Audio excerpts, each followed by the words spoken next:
Let's paint a picture where we have a lot of texture. So the first thing I'm going to do is take a big brush and figure out where I might want to put a field of flowers. I'm wetting it first. I'm going to stripe in colors of flowers I might like to see. Well, I'll start with yellow. And now I'm going to get a little pink. Ooh, that's pretty. And I might want some more of that coming through here. What else would be pretty? How about some of this yellow?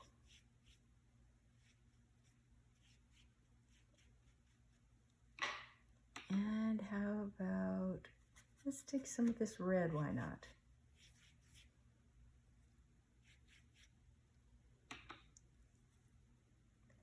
I want to be generous with the color.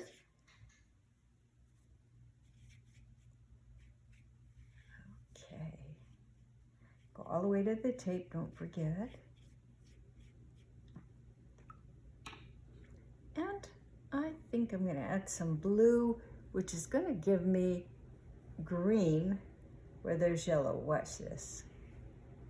Watch that turn into green.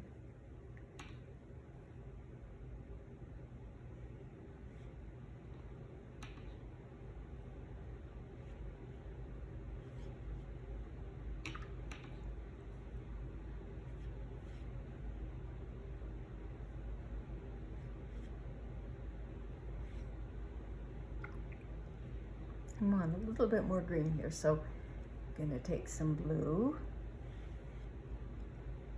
and then yellow and watch it turn into green.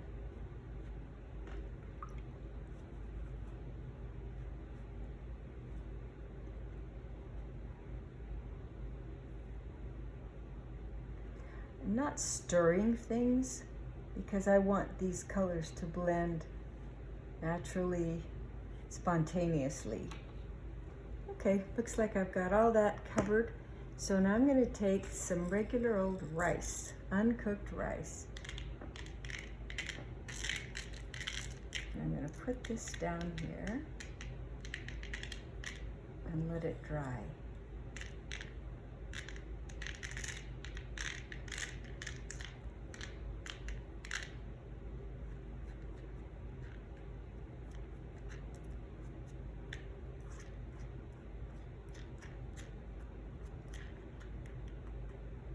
Try not to disturb it.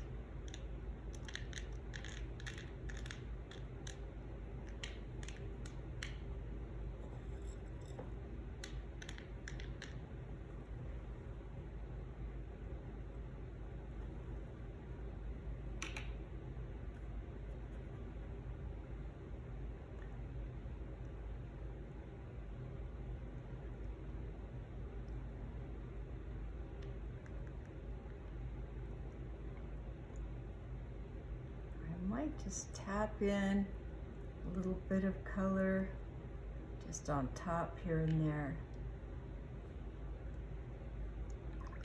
and let the watercolor find its way around the rice.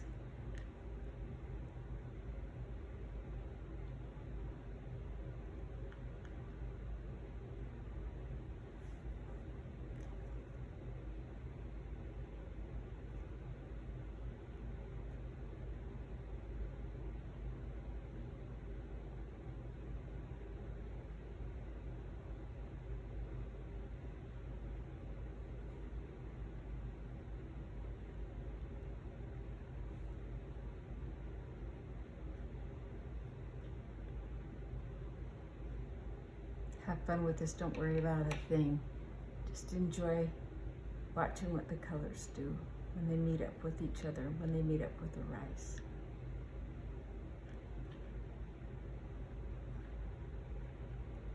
Okay, I gotta let it be.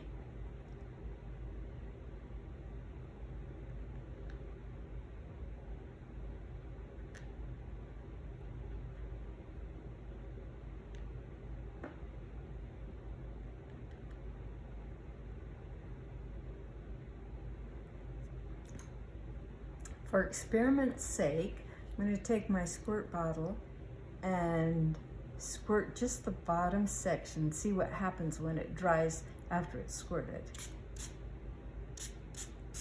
Just a little bit squirting. Okay, now we wait while that dries.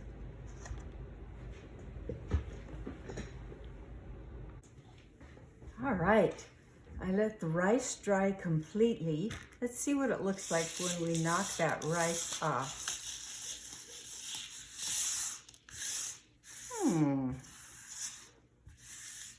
I like that texture. It does look like a field of flowers or maybe a marsh. So next thing to do is just get rid of that rice.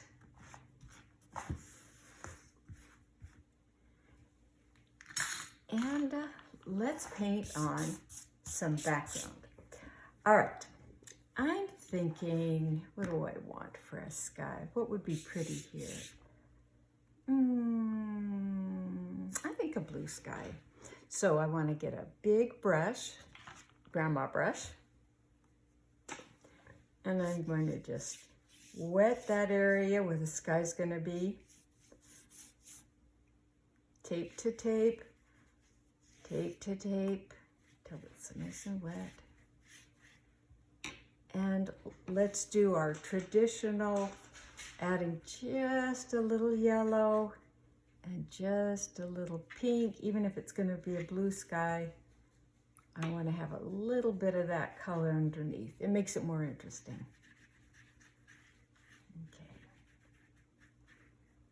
Okay, it looks like it's wet enough.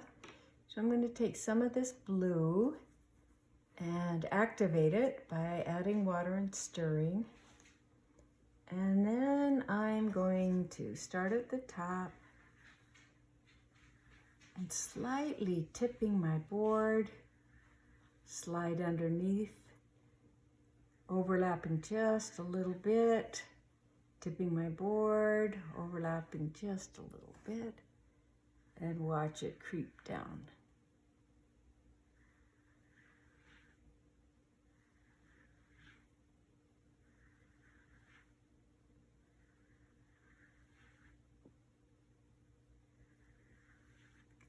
If I tip it a little bit to the side, it has a more windblown look, you could say.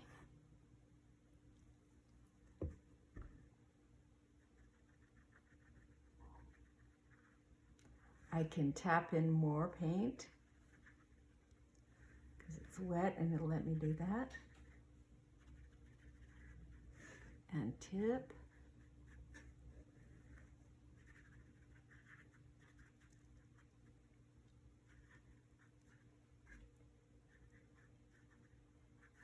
And I can also lift out some clouds, which I will do with the tissue right now.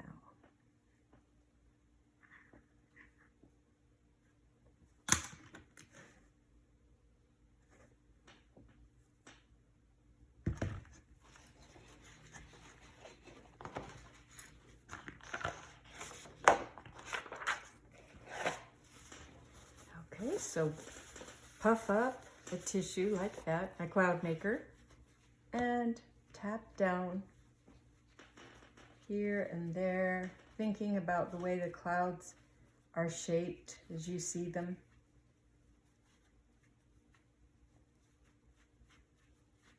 You can swoosh up, you can round the top, or some of each. I like to do some of each.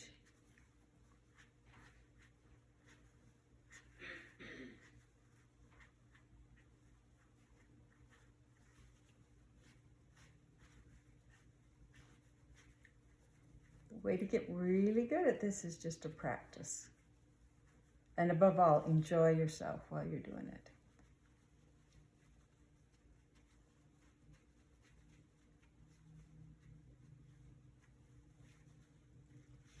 I think I'll go off the top on that one. Looks pretty good.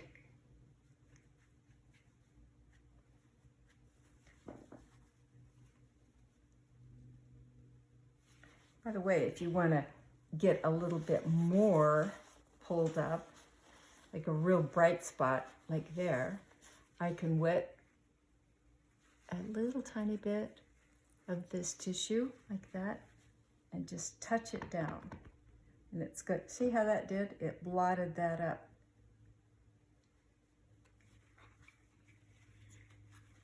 Maybe I want that same kind of intensity in another place. Maybe I want it here. So I'm blotting it up.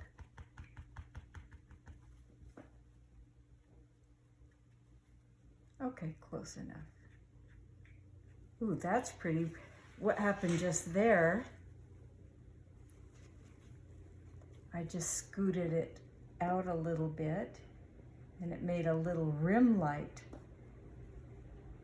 I like that. Sometimes you'll see that in the sky, at the edge of a cloud. We got lucky that that happened right there.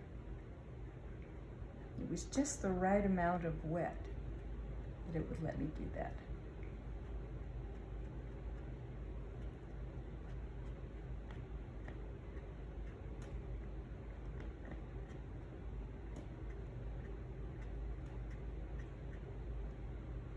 Good enough. Good enough.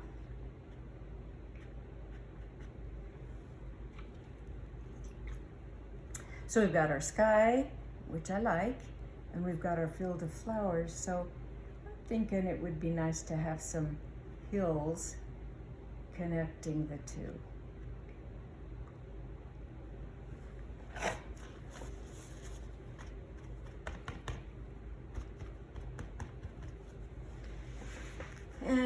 And we almost had automatic hills come. Can you see that? But I want to exaggerate that a little bit. So, first off, I'm going to get rid of this line here that separates the two, or lighten it anyway, just a little bit with just plain water.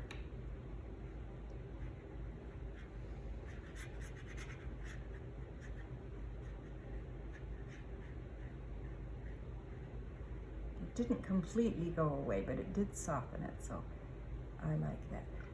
And what if we made these faraway mountains purple?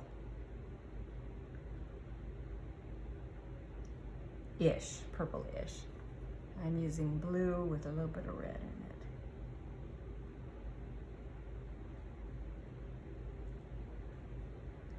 I'm just scooting across there, shaping the faraway hills as I go. What I want is for them to be a little bit interesting. If I want them to get a little bit more interesting, maybe I'll just feed them a little bit more paint while that stripe is wet.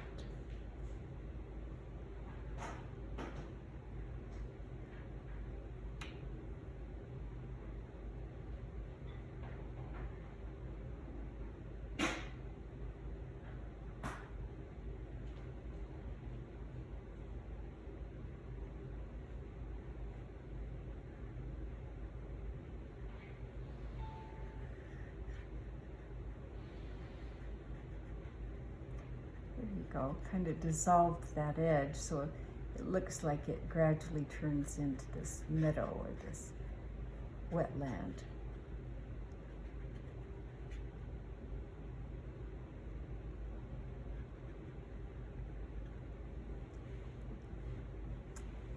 Okay, let's see if there's anything else. I'm gonna, just for fun, I'm gonna take a little yellow and hit the top of this while it's still wet, just because I think it's going to make it look like it's glowing a little bit, which I like. And while it's just a little bit wet, it's going to let me get away with that.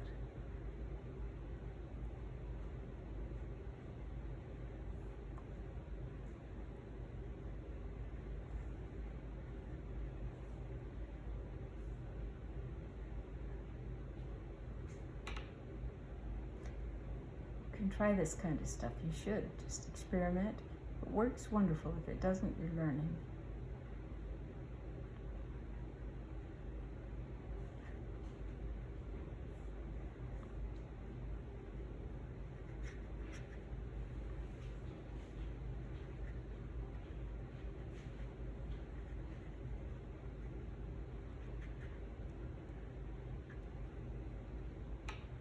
Kind of looks like water, doesn't it? It's pretty. Okay.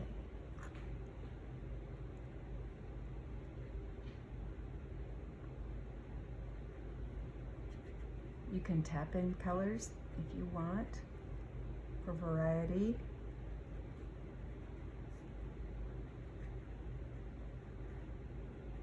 But I think that looks pretty good for our purposes.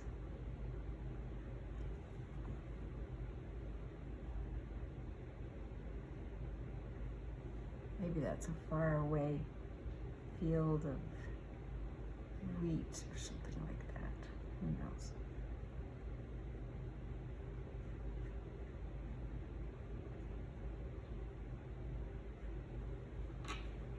I like the way that looks. Let's add another one.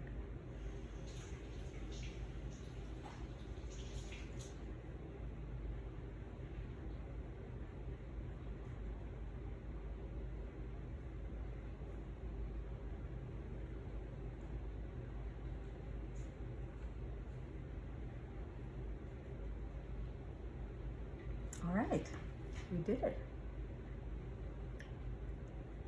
I'll take the tape off and we can take a look.